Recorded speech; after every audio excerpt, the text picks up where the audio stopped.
What's going on, y'all? This is Mike Brown, and I just wanted to welcome y'all to this week's episode of The Art of Letting Go.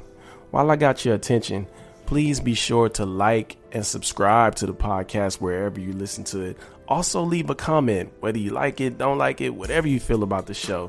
Let people know. It really helps, and it also helps me in making this show better. I just got a dog, y'all.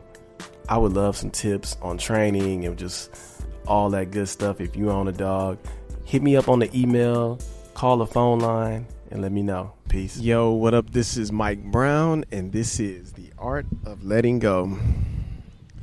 Today, I have a special guest in the building. We're not filming it because I had lots of questions in my phone that came from listeners.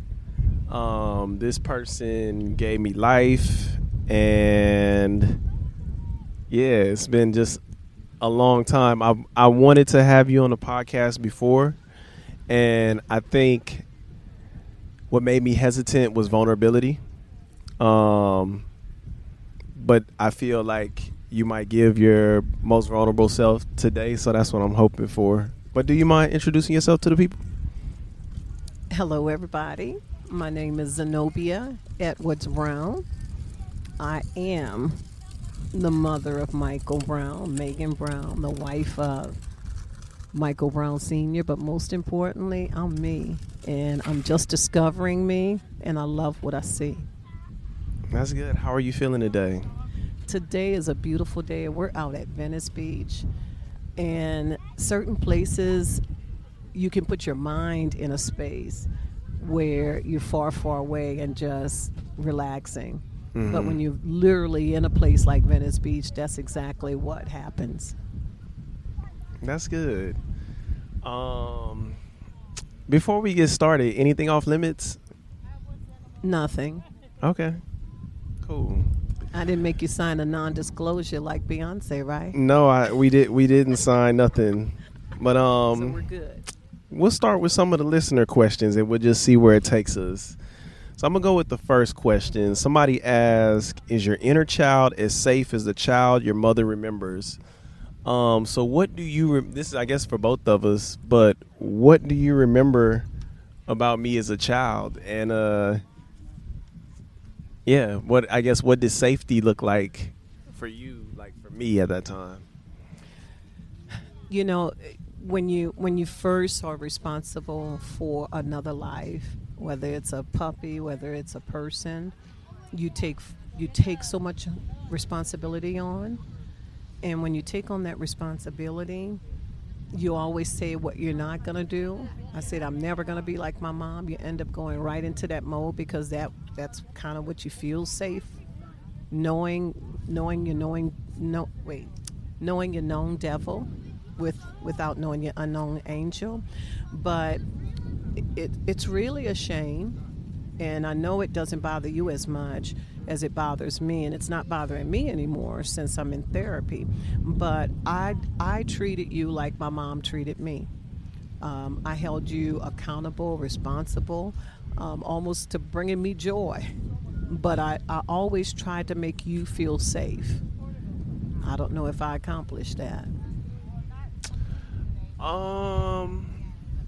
I think y'all made me feel safe to the best of your abilities. When I think about safety, I think it's something that I also had to find within for myself and create because I think it probably evolves as I evolve. So for me, I think as I've grown, my safety has looked different. When I think about my childhood, I think y'all definitely did keep me safe. I definitely felt safe when I think about just like physical safety and stuff like that. I don't know. That's an interesting question. I appreciate that question. It's very interesting. And I think safety changes as you change. Mm-hmm. And that's what I think you mean when you say you evolve, because now that I'm thinking of it, we always told you guys that this is your safe haven. Once you leave these doors, you're still safe, because you're protected by God, but most importantly, we always felt be prepared for the world, because the world is not as kind and not as protective as your parents. Mm-hmm. Somebody said that you were gorgeous. So someone wanted to know, and actually I'll say names. So Juju said that you were gorgeous.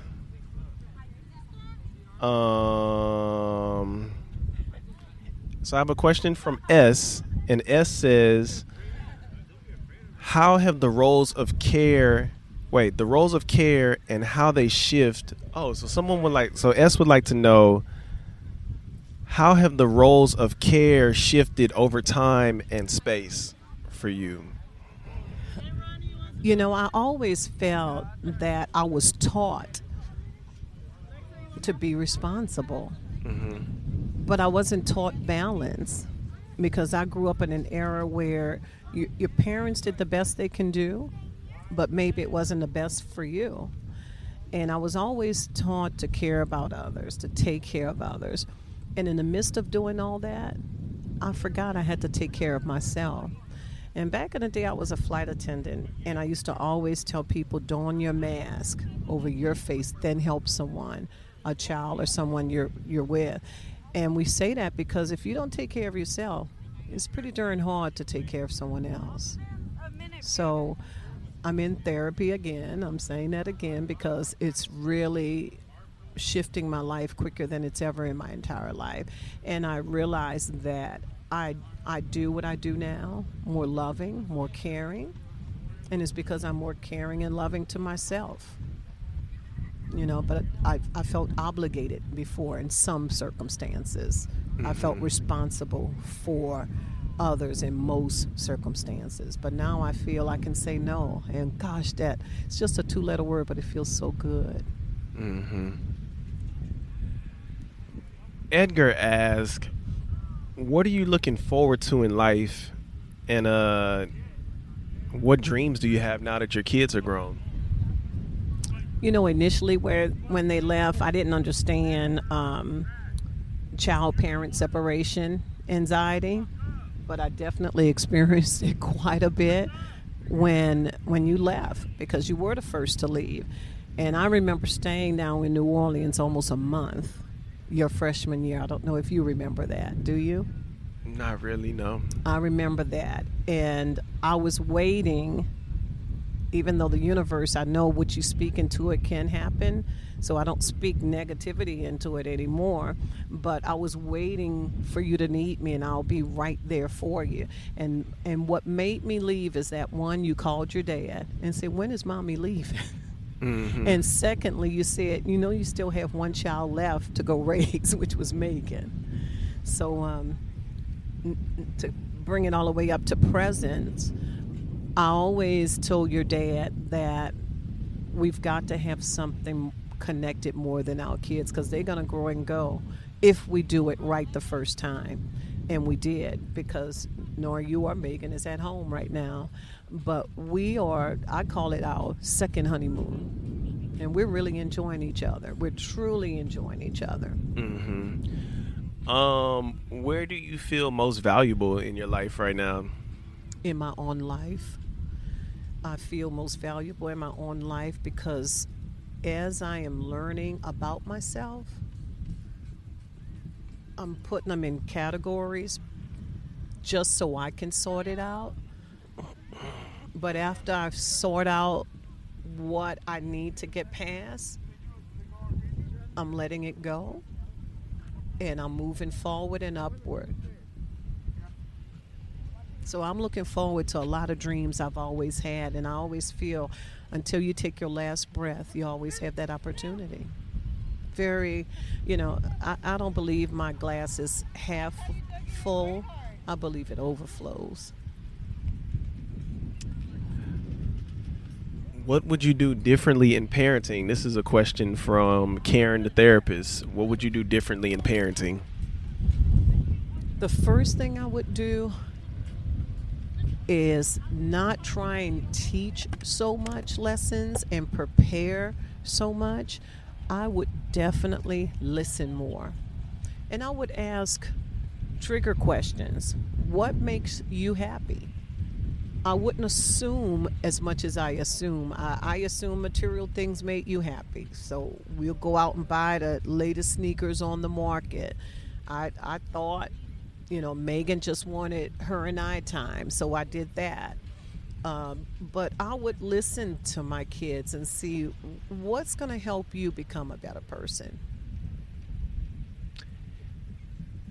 That's a good thing. And it's funny you say that because I think I've told Megan before that I felt like you loved the way that you know how and not necessarily the way people need it. I agree. And it may not only be because that's what I knew, but that's how I was treated as well. Mm-hmm. I mean, I think Mama loved me the very best that she can and taught me the very best that she could. But I always inside felt it wasn't what I really needed. Mm-hmm. I was a very sensitive child and still is a sensitive person, but I'm learning that I can only control myself and my feelings. So I'm going with the flow. When things, is not what I'm expecting, I'm not disappointing because I'm not setting expectations in others. I'm only setting them in myself. Mm-hmm. Eddie Wayne asked, what was it like for you when I came out? And he asked me what your support meant to me, but I'll let you answer first. When you came out, my initial feelings, remember I said I never take care of myself. I feel I'm always responsible for someone else. What I really wanted to do in life is make sure that you guys were covered to be productive people in society, a society that is so cruel. But you'll not let someone define yourself or redefine yourself. You remember me saying that a lot. Mm-hmm. And I'm going to be perfectly honest. I was really, really, really disappointed in myself. And I was disappointed in myself because I thought I read you so well. I thought we had such an open relationship. But two things left me off the hook. I thought of myself growing up, and there were things I wish I would have told Mama at some time, and I didn't. And it was because she was the mother, I was the daughter. So that let me know that maybe I was there, but you wasn't ready to come to me. And the second and most important reason that I remember is you saying, Mommy, how can I come out to you when I wasn't sure about myself? Mm-hmm. And when you said that, it didn't make me feel better because I said, this cycle hasn't broken. You're taking care of other people just like I take care of other people. And I'm glad you came out because I wanted you to take care of yourself. And I don't even think it was for me, at least in my mind, it wasn't a taking care of other people. Like, it was more of an understanding for myself. Like, I wasn't living my life for other people. It was, I never saw a gay person like myself a day in my life. So I couldn't identify as what I thought gay was. But yeah, I wasn't trying to like live to please other people. But I'm sorry, what were you going to say? No, go ahead. Well, I was going to answer the second part of the question. What your support meant to me. And I definitely appreciated it. Initially, it did, like because I'm thinking back about what I truly felt. And I did feel like you kind of made it about yourself more than it was about me. And I guess that's why initially it wasn't like too significant. And that's just being honest with you. Like it wasn't like a super significant thing for me because like initially it was about you and not really about me. But I think over time I really appreciated it because, you know, like you had met my first partner and stuff like that. And you know, still love him. That's great. And yeah, I think like it definitely helped me in being more open myself. So I do appreciate that. And I was just going to add one more thing, and I guess this is about me again, but what else you had told me, and I don't know if you remember these conversations, and that's why I felt you always took care of others before yourself until you really understood you need to take care of you, is because you also shared with me, you said, Mommy, I said, how could I have not known? How could I have not been supportive for you? And you told me, and I'll never forget these words, you said, do you remember what you prayed for? And I said, yeah, I used to pray for you and Megan to be comfortable with yourselves and with others, that y'all will find a person that will love you and you can love them back. And you pointed out to me, I never said, oh, please find the perfect wife for Mike or the perfect husband for Megan. I said the person, and maybe God was giving me hints then. Yeah, I don't remember that at all. And I remember it because I journal. Yeah. And I've always journal, and I have lots of journals for you, Megan, and your dad. And I remember writing that down, and some of the ink is smeared because I was crying so hard. Mm-hmm. So this kind of makes me want to transition to a different, and those were like most of the questions. Some people had some real estate questions, growing up in New Orleans, but I kind of wanted to transition because this is a mental health podcast, and if you're comfortable talking about it, but I would like to talk about borderline personality and I guess what it's like to be a parent with it and what it's like to be a child raised by somebody that has it. One thing I would do, there's approximately 10 different mental health disorders. One of the most recent ones is BPD, borderline personality disorder. It was discovered initially around about 1990, so that's not very long ago. But as a child myself, I always felt I was different. I used to tell my mom that something's wrong with me. I don't know what's wrong with me, but something feels funny. And she'd say, is it your stomach? Is it this? And as I got older, I knew to say, no, it's my mind. And I was told for 40 plus years that nothing's wrong with me. I'm not crazy. I'm not retarded. And I never felt those things. But as I grew, I started therapy at 21 years old because I knew I needed answers to understand myself. And once again, when I was 21, nobody really knew what borderline was, and it wasn't a name for it. And one therapist, I want to say it was probably in the late 2000. You know, he told me, he said, you know what, you have a personality, and he named it a personality that you work well by yourself. Your goals you set very high because you have like a genius like IQ. And he said, but in your personal life, you're just tearing every relationship up because you're setting false expectations in people, the relationship, and yourself. And he basically said what I am now known. So at 53, when I started discovering, I said, he hit the nail on the head. I don't like labels, but I needed to know what this is so I can find out how I can make myself better. And at 53, still in denial, I did take a test, and the test I think is AXIS, and it's level 1, 2, 3, and 4, which will determine if you're bipolar 1 or 2, if you're schizophrenic, if you're paranoia, and one of the things that was on there, if you're borderline personality disorder.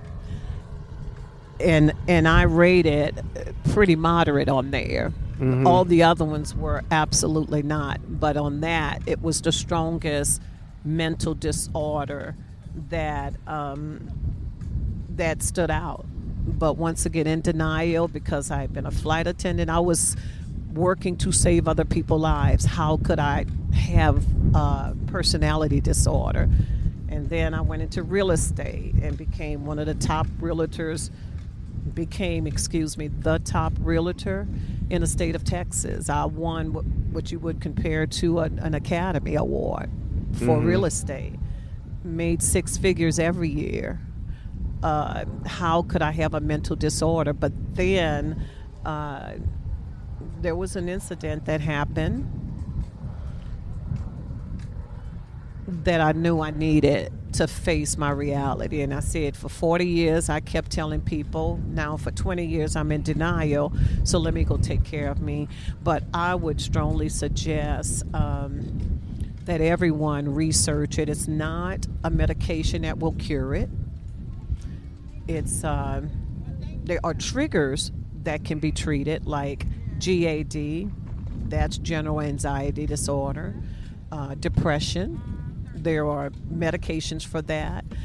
And what else is wonderful, if there's anything wonderful about having a mental health, concern, is that borderline is one of the few personality disorders that, as you get older, you kind of grow out of the tantrums, the yells, the screams, and then most importantly, you begin not to have that disorder in your life. And really, I'm looking at decades. I'm looking at 20s. I mean, you were a child, unfortunately, seeing me with road rage and, I was a person with a lot of rage. And I had begun to think it was because of my circle of people, my family. But I don't think it was. I think it seriously was the borderline now. Yeah, I think from my lens, you were always in conflict. And because I want to use the word that's in my mind, but I think I saw you lie a lot. And when I started reading up on it myself, it made more sense to me, like why the things, because a lot of the things you were doing just weren't normal for a normal person, just to always be in conflict. And now I think it makes more sense to me, so I can be more empathetic of it. But yeah, it was, if I were to say what the experience was like growing up with it, it was challenging, because as you mentioned earlier about the pleasing people, that kind of seemed like who you were your entire life, at least my entire life of experience with you. And it was hard to tell if you were a real person or not, because you were always something different for whoever the audience member was at the time. And that is one thing that stands out with borderline personality. But I'm speaking to you specifically. I'm not talking about the disorder no more at this point. Speaking on myself, that's why I know I excelled in anything that I did. As a flight attendant, I was a senior flight attendant within 6 months, and I know the reason was because I can read people and I can mimic what they looking for. I remember and thought there is something wrong with me when one of the builders gave me a test.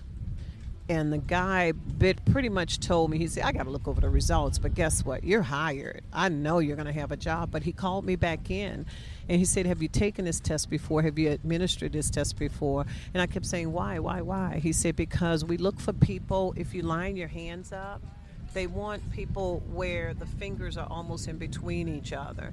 Mine was almost aligned completely with the hand of the test. And they didn't want somebody like that.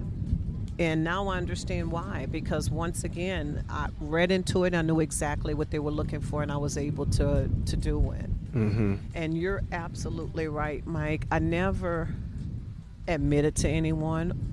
I did admit it to myself when I was a teenager and a young adult that there's something wrong with me. I tell stories a lot. I lie. Mm-hmm. And I remember April 1st, 1984 was when I landed in Dallas. Texas to become a flight attendant, and I created a whole new me. Mm-hmm. I created a perfect family. I created a perfect me, and I never believed it, but everybody else did, including y'all. Mm-hmm. Because you told me, you looked at me as a superhero, Mm-hmm. and I don't know if they're real. So that was you in a nutshell. That was me in a nutshell. And I'll, I don't regret anything, because I think everybody is exactly where they're supposed to be. But gosh, I definitely feel for you and Megan, and I can't leave out your dad. Mm-hmm. I feel for him as well, because now that I'm writing things and being honest for the first time in my life, at 61 years old, it's really hard work, but this change has to happen. And it's a cycle that has to be broken. How do you stay aware enough to not, which, I mean, it may come up where you may repeat some of those same patterns and habits, but how do you find your awareness to recognize when you are doing that? Since March, I can say I have been as honest with myself, with anyone and everyone that's more important to me since March of this year, March 23rd. It was almost like I was resurrected. And I constantly remind myself how good I feel telling the truth. Mm-hmm. Even if the truth may or may not be what someone want to hear. Mm-hmm. My truth makes me feel empowered. And that's so funny. I can please everyone else prior to this, but I never felt empowered. I always felt ashamed, because I always felt I didn't do enough. Mm-hmm. But by gosh, living your true life is simply amazing.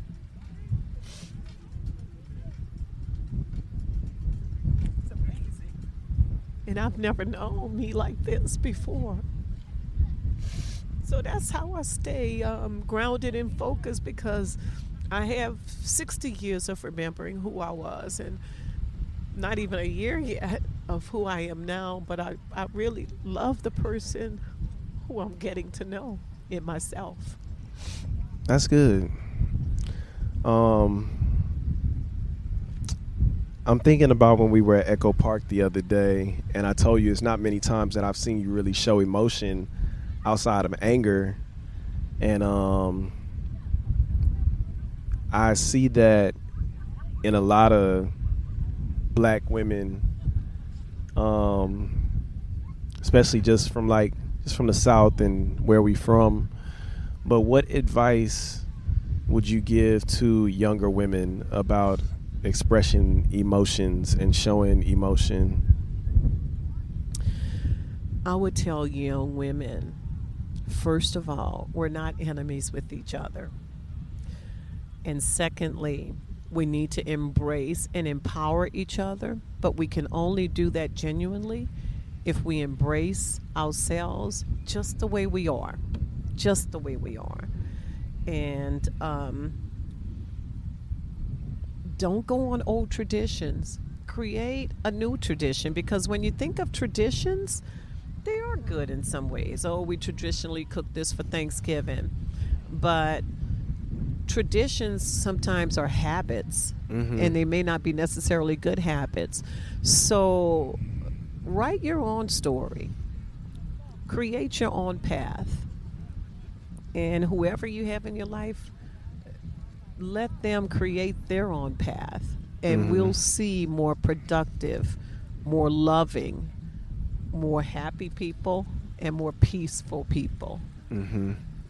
Because if it was so perfect, most of us wouldn't be in therapy. So since it's not perfect, make your life your perfect, if mm-hmm. that's a word you want to use. But empower each other, because and be your true self, Because if you're your true self, you're going to attract people that you need to be around. And it's going to be the same vibes that you have within yourself. Mm-hmm. And if you are fake the way I was fake, and I thought it was real because everybody else was like, gosh, she's amazing, she's this, she's that, and inside I was dying because I wasn't having my needs taken care of. But be who you are, because you're going to attract what you want in this universe. So if you want something positive, if you want companionship, if you want to be a leader, whatever you want in life, you can get it. Just speak it into existence. Mm-hmm.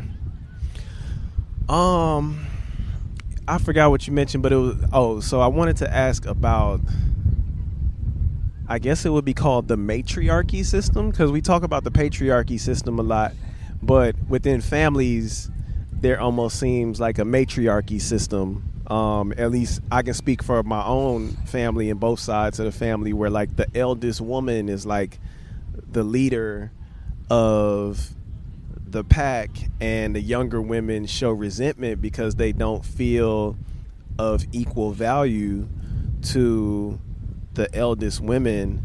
So now, being an elder, how are you, I don't want to say relinquishing power, but how do you feel like, and even if you aren't, how do you feel like you can be better at providing a seat at the table for the younger women within our family and making them feel equal and empowering them, essentially, like you just said?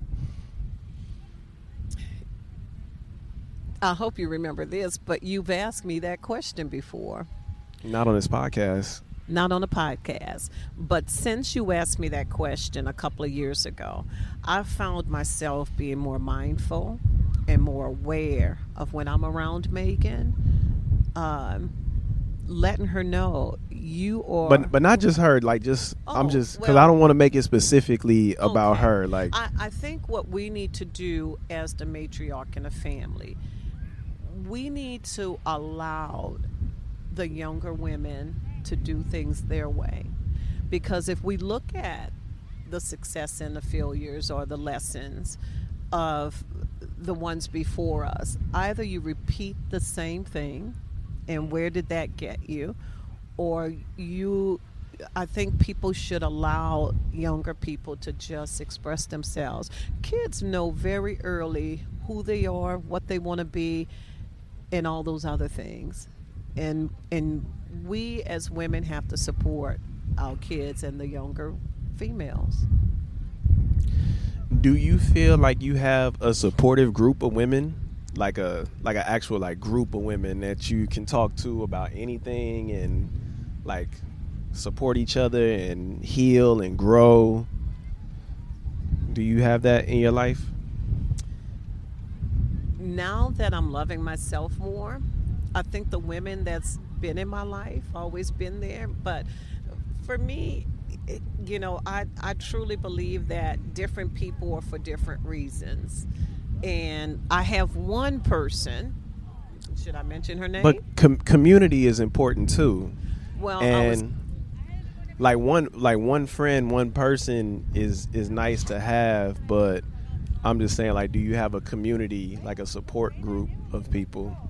I have a community that one person I feel I can talk about anything and everything, and then the other women in my life, I can talk about certain things with them because they have those life experiences. And so the women in my life, I now look at them as supportive women. I really do. And believe it or not, some of the women are not people I speak to daily. I mean, I feel your cousin Tori, her mom, Karen is somebody I simply, absolutely adore. Mm-hmm. And I would trust her with anything. Mm-hmm. And Nana Ray. My sister's very important to me, but we have different kaleidoscopes, and that's fair. So there's certain things that I know is her trigger, and so certain things are my trigger, and I don't want to trigger people anymore. Same with the other women in my life. Mm-hmm. I love to see my own daughter be who she is, because she's not being who I was. She's being who she is. Mm-hmm. And that's what I want young women to do. That's good. This battery is running a little low, so we might have to give them a part 2 on a later date. But I wanted to know, what's next for you? Like, what's next for you after you leave this trip? What does life look like after this? It seems really amazing for me, because some of the things that I thought of doing, I don't do a bucket list. I do a life list. And some of the things that I've always had on my radar in my life, I'm pursuing them again. And what's so awesome, I have someone who's going to pursue them with me, my hubby. And we're a dynamic team. And no, that didn't happen overnight either, but it is now. And that's all you have to worry about. I used to plan so much. And the plans came out perfect, but once again, that wasn't me. That was me making sure everybody's expectations were, met, except my own. Mm-hmm. But now I think about planning in future, but I'm enjoying the gift, which is the presence. And I think I enjoy the present now because I love who I'm with, myself. I love the people I'm around, my husband, your dad.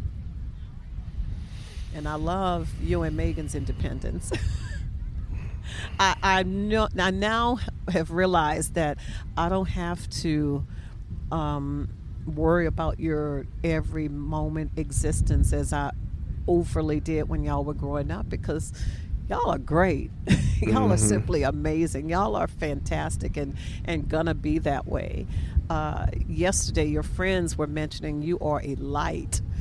And if you know I call you my son, not only S-O-N, but S-U-N. And it's no doubt that's what I feel. I appreciate that. Thank you. You're welcome. All right, so my next segment is called 5 Questions of Freedom, and you can answer these any way you would like. The first question is Juvenile or Lil Wayne?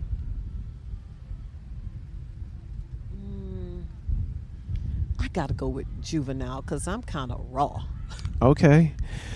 Favorite New Orleans dish? A shrimp poor boy. Okay. I think mine would probably be gumbo. I knew you would say that. Dead or alive, who is one person you would like to have a conversation with? Maya Angelou. Okay. Just a wisdom woman. And I follow a lot of her things. Just when I thought I was dying, the caterpillar, it turned into a butterfly. And she went through so much, but came out on the other side so powerful and so empowered. I think I would probably want to talk to Mama. Just because I would want to know if she believed everything she believed and just what the other side looked like. Well, this is what the old folks used to say, that it can't be that bad because nobody came back and tell us. That's the truth. Was that 1, 2, 3? If you could be anything outside of yourself, what would you be right now?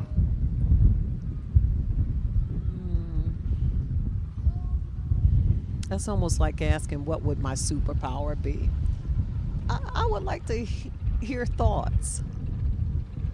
And I think I would like to hear thoughts because if somebody could have heard my thoughts, I wish they would have told me, you know what, Zenobia, what you're thinking is the right way of thinking. Stop trying to pretend to be something else and someone else for everyone else.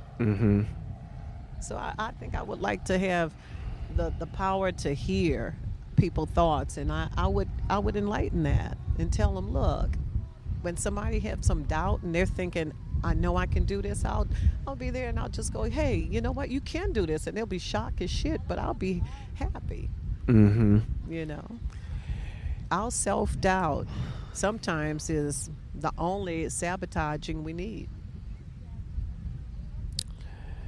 And my last one is, what makes you feel free?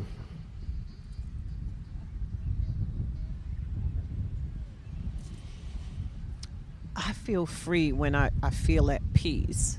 I feel at peace when I can sit down and know that anything might happen, but I'm not going to be in my circumstances. I'm not going to let that control how I live. How I'm going to control it is how I'm going to react to it.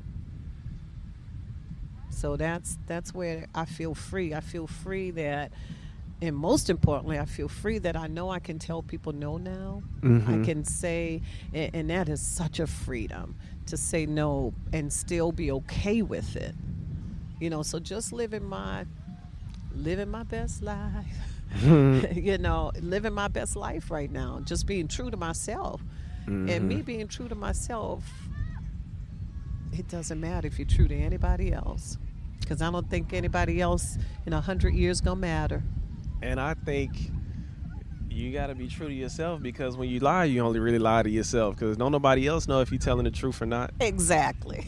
Exactly. And that's why it crushes you inside. Mm-hmm. That's exactly why it crushes you inside, even though other people may look at it differently. But I just love being who I am now. And some people might say, oh, wow, it took you 61 years. So what? It took me the time I needed to take. I followed the path I needed, and I love where I am now. And I appreciate where you are today, too. Where can the people find you, if you would like for the people to find you? People can find me on zbrowndoc at Hotmail. MKM Catering. Yes. But most importantly, you can find me on The Art of Letting Go. Because you know how we say we 4 degrees of separation? That's 1 degrees of separation. You contact Mike, you can get to me. Trust me. I appreciate that. Well, I'm going to say that I am very happy for you being on your journey and just putting in the work for yourself. Like, I've always been inspired by you, and just like when I was younger, the material things were inspiring because you were doing so many things and accomplishing so many goals. And I think that's what led me to my own journey of like seeing things as there's more than this. So I appreciate all the examples given, positive and negative. And I love you. I appreciate you. And I'm here for you on your journey as well. So thank you for coming on the show. And thank you for loving me so unconditionally. Always. And I love you back. Love you more. Thank y'all for listening. This is Mike Brown, and this is The Art of Letting Go. Peace. Thank y'all for tuning into this week's episode. If you like what you heard, please be sure to subscribe to the podcast. Also, let other people know what you think. I would love to hear from y'all and know what y'all think about the show. So you can hit me up on the email, on social media. We also got a phone line that I would love for people to call so I can share some of your messages on the show. That phone number is 213-394-2773. Also, if you'd like to support the show, Apple is going to be allowing people to subscribe to the podcast. You can subscribe on Anchor, Patreon, website still coming, still working on it. Peace, y'all, and thank y'all. Love you.